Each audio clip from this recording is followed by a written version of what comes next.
You're watching Football Daily, and today we're looking at 10 times that fans stained the name of their club with everything from stupidity to racism to violence. 10. Arsenal. We start off with a light-hearted entry. North London's weirdest fan base, Arsenal. Being a Gooner is a complicated business, with supporters having to simultaneously believe that their lack of recent success is because Wenger doesn't spend enough money, and also that the squad is good enough to win the title and that Wenger underachieves. With such fractured support, it's no wonder that 2017 saw fans hire 2 planes to fly over an Arsenal match, with one calling for Wenger to leave and the other demanding more respect for the coach. It's basically the airborne equivalent of Arsenal Fan TV, a sort of human dogfighting where North London's most recognisable idiots argue with each other about the club's finances and other things they don't understand. But perhaps the most embarrassing chapter in this depressing history is AFTV legend Heavy D's attempt at making a new club song. Perhaps the greatest insult to hip-hop ever recorded. 9. Alves and the Banana. We all know about the idiot fan who threw a banana at Dani Alves, but racism in Spain is hardly a new thing. In the late 90s, Ivorian player Felix Jaetién moved to Levante and was subjected to jokes about having malaria and AIDS whenever he was injured. Fans have also been heard chanting about the gas chamber and making Nazi salutes, while former national team coach Luis Aragonés, an icon of Spanish football, famously used a racist term to describe Thierry Henry back in 2004. Samuel Eto'o and Ronaldinho both said that their time at Barcelona was tainted by discrimination, but punishments remain light, with the occasional stadium ban or fine for the clubs involved. Until those teams are docked points or kicked out of tournaments, it seems like this behaviour will continue. The irony is that a country which prides itself on quality of play can't recognise all the gifts which diversity has brought the game. 8. England fans abroad. English football fans love nothing more than a game against Germany, a reminder of the Three Lions' greatest triumph in the 1966 World Cup. However, supporters have often turned the fixture from a football rivalry to a grim reminder of the wars between the two nations. In 2017, England fans visiting Dortmund for their 1-0 loss to Die Mannschaft sang the controversial song 10 German Bombers, sparking criticism in the media. While hardly the most grievous crime, it's strange that some travelling faithful think the best way to honour the sacrifices of their grandparents is to turn them into a chant at a football match which doesn't matter anyway. And to make it even more pathetic, the Germans couldn't care less about the supposed grudge match with the English, instead saving their animosity for the Dutch. 7. Zenit fans get their feelings hurt. Russian football fans love to act tough, but apparently nothing scares them quite as much as gay people and black people do.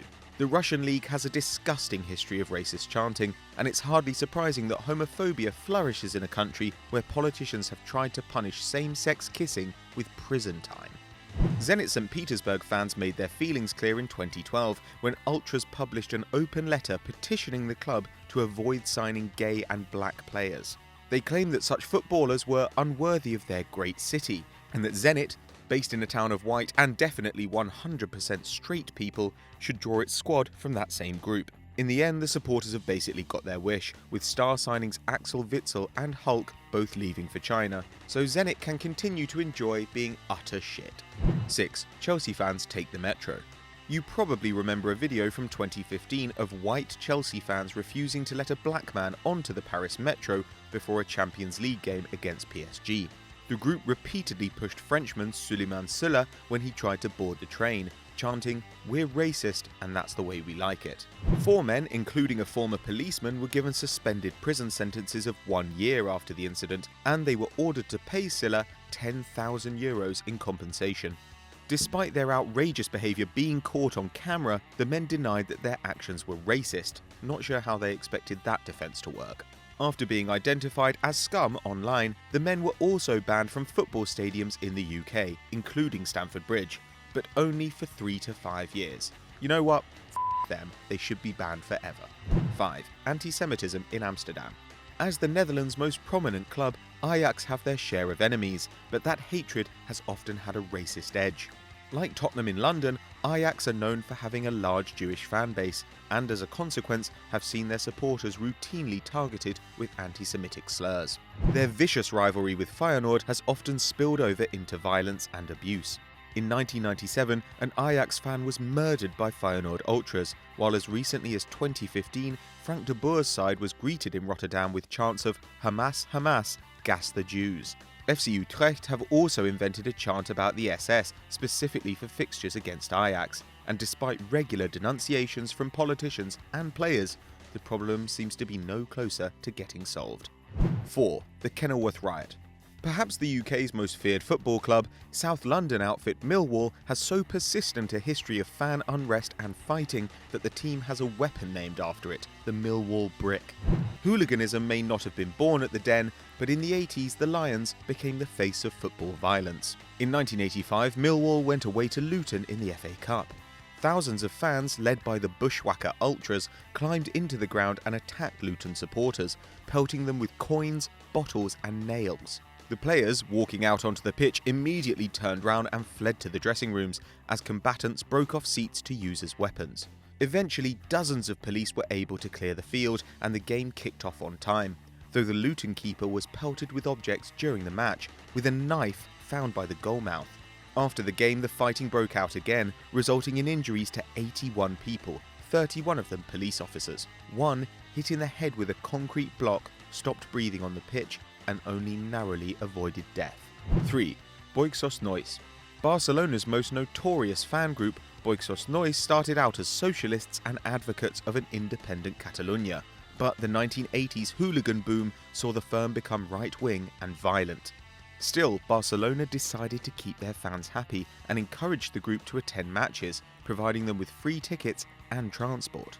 It was a deal with the devil. The Ultras displayed swastikas in the Camp Nou, and one member was arrested for the murder of an Espanyol fan, while several were sought by police in relation to another killing.